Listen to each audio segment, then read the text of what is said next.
साचौर विधानसभा क्षेत्र से प्रत्याशी श्री देवजी भाई पटेल जी, भारतीय जनता पार्टी के जिला के अध्यक्ष श्री सरवण सिंह राव जी, बनासकांठा से यहाँ पर पधारे माननीय सांसद श्री पर्वत भाई पटेल जी,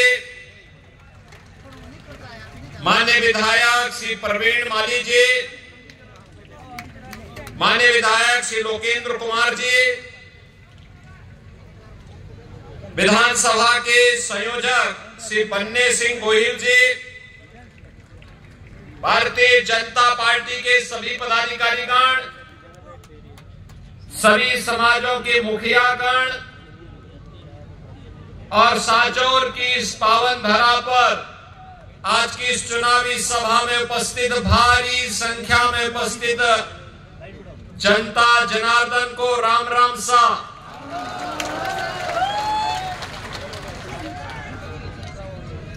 भाइयों बहनों, मैं इस पावन धरा को नमन करता हूं।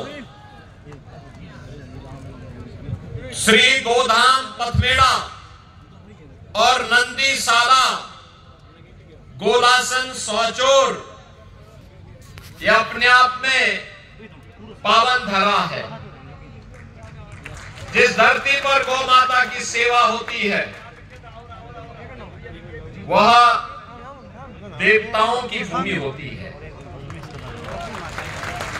सर्वे देवा स्थिता देहे सर्वदेव मही गो। जिस धरती पर गौ माता की सेवा होती है, और मैं इस बात के लिए इस धरा को नमन करता हूं। पथमेड़ा गौशाला के पूज्य स्वामी दत्त शरणानंद जी महाराज द्वारा लाखों गौ माता का संरक्षण करने का जो कार्य हो रहा है, भाइयों बहनों, उस कार्य ने इस पूरी धरा को देवताओं की भूमि बना दिया है, देवतुल्य बना दिया है, और अवश्य उसका फल यहां प्राप्त होता है। भाइयों बहनों, जालोर जिले से मेरा बहुत पुराना संबंध है।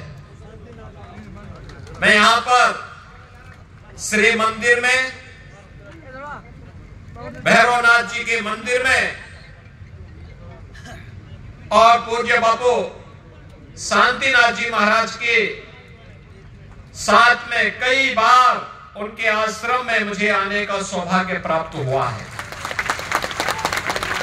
यहाँ पे हमारा जो पूज्य संत समाज है, इनके सानिध्य में अनेक कार्यक्रमों में जालोर में मुझे सहभागी होने का अवसर प्राप्त हुआ है। मैं इस अवसर पर सभी पूज्य संतों का हृदय से अभिनंदन करता हूं, और आप सबको भी मैं हृदय से अभिनंदन करता हूं कि जालोर की भूमि पर, नंदीसाला की इस पावन धरा पर आप सबको जन्म लेने और इस धरती के माध्यम से गौ माता की और नंदी की सेवा करने का अवसर प्राप्त हो रहा है। भाइयों बहनों, आज मुझे इस चुनाव के बहाने ही सही, लेकिन मैं देवजी भाई को इस बात के लिए हृदय से अभिनंदन करूंगा कि उन्होंने मुझे इस चुनावी सभा के माध्यम से आप सबसे संवाद बनाने का अवसर दिया है। हम दोनों साथ साथ दिल्ली में सांसद थे। बाद में मुझे पार्टी ने उत्तर प्रदेश में वहां के माफिया और अपराधियों को ठीक करने के लिए भेजा, तो मैं तो वहां चला गया। लेकिन भाइयों बहनों, देवजी भाई जब भी दिल्ली में मुझे मिलते थे, जालोर की चर्चा मैं जरूर करता था। वह भी जालोर की चर्चा, साचौर की चर्चा जरूर करते थे। और आज ये मेरा सौभाग्य है कि मुझे उनके इस विधानसभा चुनाव में आपके साथ और साचौर की जनता के साथ संवाद बनाने का अवसर प्राप्त हो रहा है। भाइयों बहनों, ये चुनाव मात्र चुनाव नहीं है, राजस्थान के साथ साथ हमारे देश के भविष्य को बदलने वाला चुनाव है। आने वाली पीढ़ी के भविष्य को खुशहाल बनाने का चुनाव है। उसकी आधारशिला इस चुनाव के माध्यम से हम सबको रखनी है। और राजस्थान पिछले 5 वर्ष में जो झेला है, भाइयों बहनों, उसका अब बदला लेने का चुनाव भी है। याद करिए, एक तरफ देश विकास की बुलंदियों को छू रहा है, बड़े बड़े विकास कार्य हो रहे हैं, दुनिया में भारत का सम्मान बढ़ रहा है। आज पूरी दुनिया मोदी जी के नेतृत्व में गौरव की अनुभूति करती है। पूरी दुनिया में मोदी जी के प्रति लोगों के मन में एक सम्मान का भाव है। ये मोदी जी के साथ साथ 142 करोड़ भारतीयों का सम्मान दुनिया के अंदर बढ़ता है। सीमाएं सुरक्षित हुई हैं। आज कोई आतंकवादी भारत के अंदर घुसपैठ करके निर्दोष लोगों की हत्या नहीं कर सकता, और अगर करने का दुस्साहस करता है तो उसका तो काम तमाम होता ही है, उसके आंका भी मार दिए जाते हैं।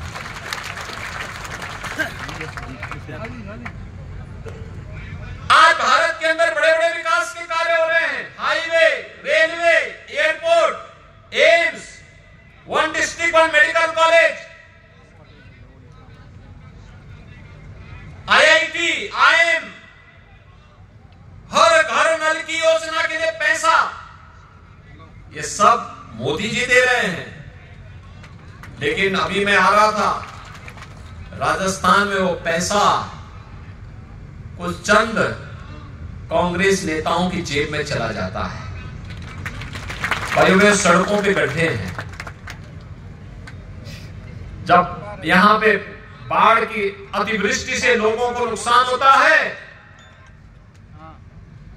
तो मुख्यमंत्री जी जयपुर के बाहर नहीं निकलते, कांग्रेसी नेता पिकनिक मनाने के लिए कहीं और जगह घूमते रहते हैं। उनको जनता जनार्दन की सुध नहीं रहती। भारत विकास की बुलंदियों को छू रहा है, और भारतीय जनता पार्टी शासित सभी राज्य विकास की बुलंदियों को छू रहे हैं। लेकिन भाइयों बहनों, राजस्थान हर मामले में पिछड़ता जा रहा है।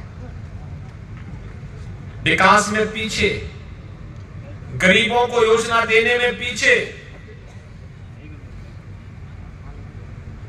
आस्था का सम्मान करने में पीछे, गौ तस्करी रोकने में पीछे,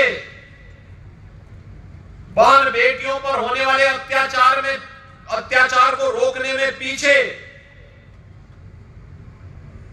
विकास में आगे नहीं है।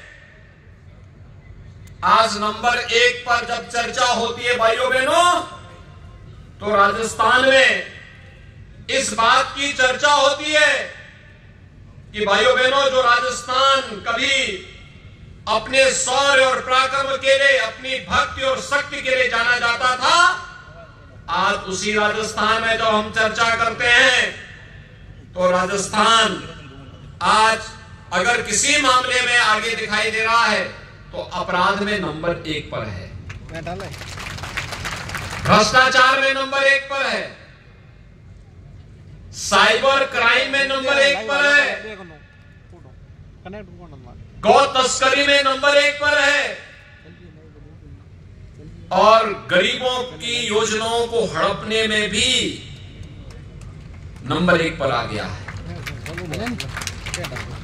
भाइयों बहनों, अगर कांग्रेस ने सचमुच विकास कराया होता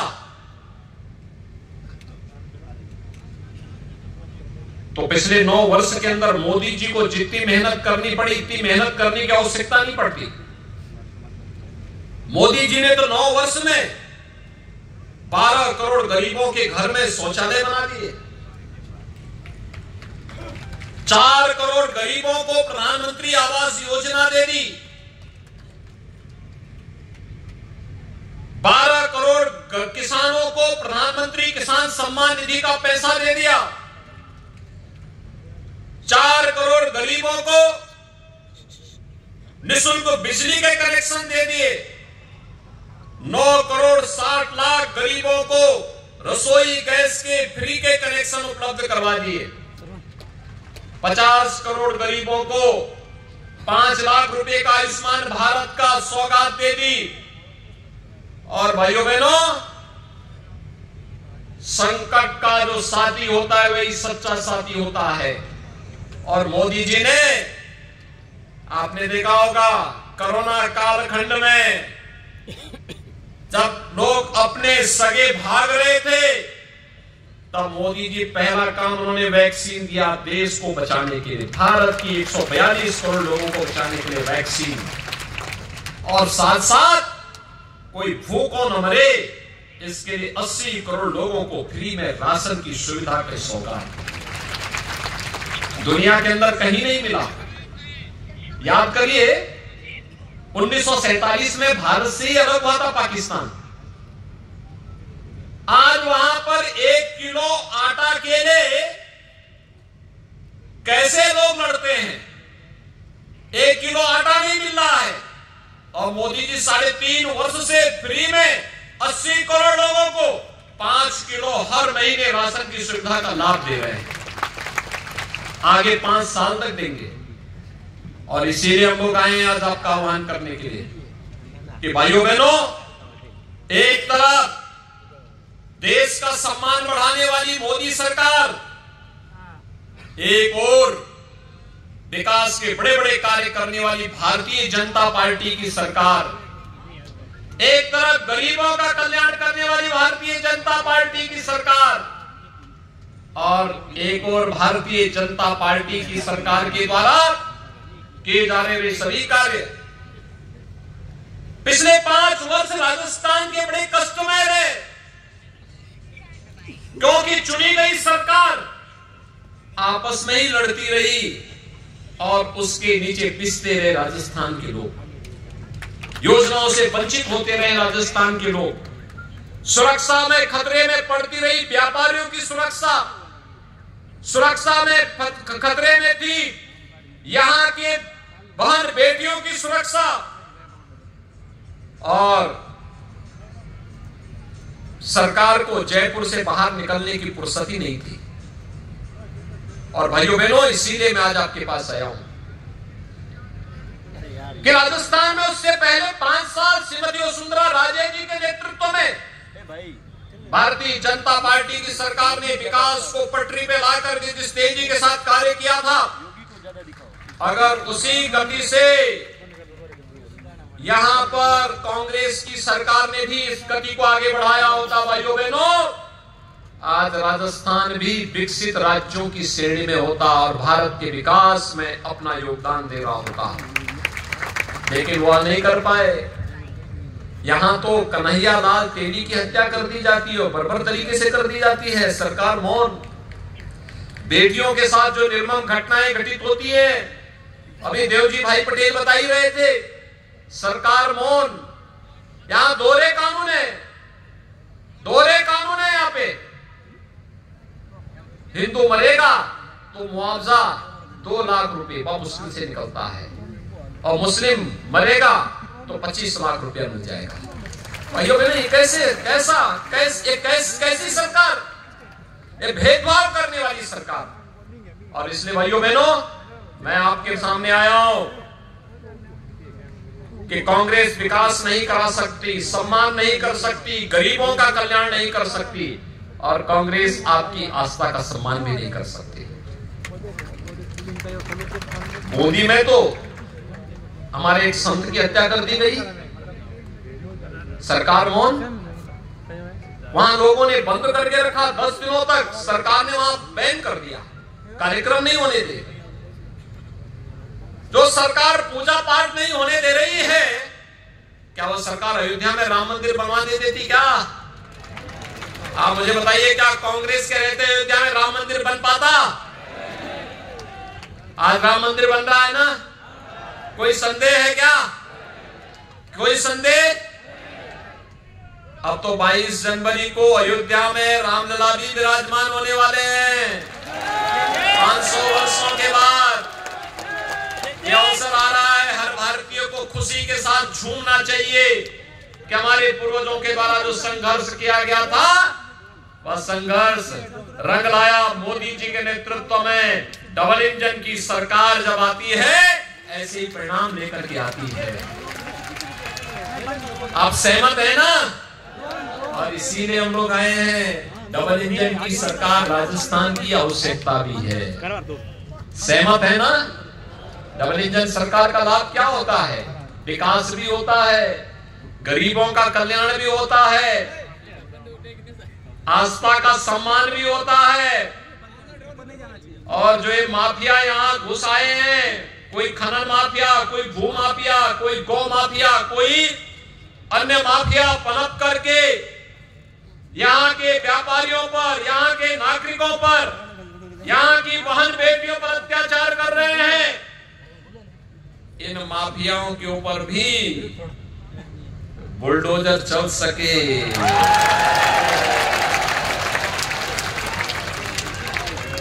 सहमत है ना? ये काम डबल इंजन सरकार ही करेगी। सहमत है ना? और उसी के लिए आज आपका आह्वान करने के लिए मैं आया हूं कि भाइयों बहनों, भारतीय जनता पार्टी की सरकार लाइए। भारतीय जनता पार्टी की सरकार सुरक्षा भी देगी, सम्मान भी देगी, सुशासन भी देगी और राजस्थान को विकास की एक नई समृद्धि के मार्ग पर अग्रसर करते हुए देश के विकसित राज्यों की श्रेणी में खड़ा करने में अपना योगदान भी देगी। इसी में राजस्थान का सम्मान है, इसी में देश का सम्मान है और इसी का आह्वान करने के लिए आया हूं। भाइयों बहनों, 25 नवंबर को चुनाव है और सांचौर विधानसभा क्षेत्र से देवजी भाई पटेल भारी बहुमत से जीते।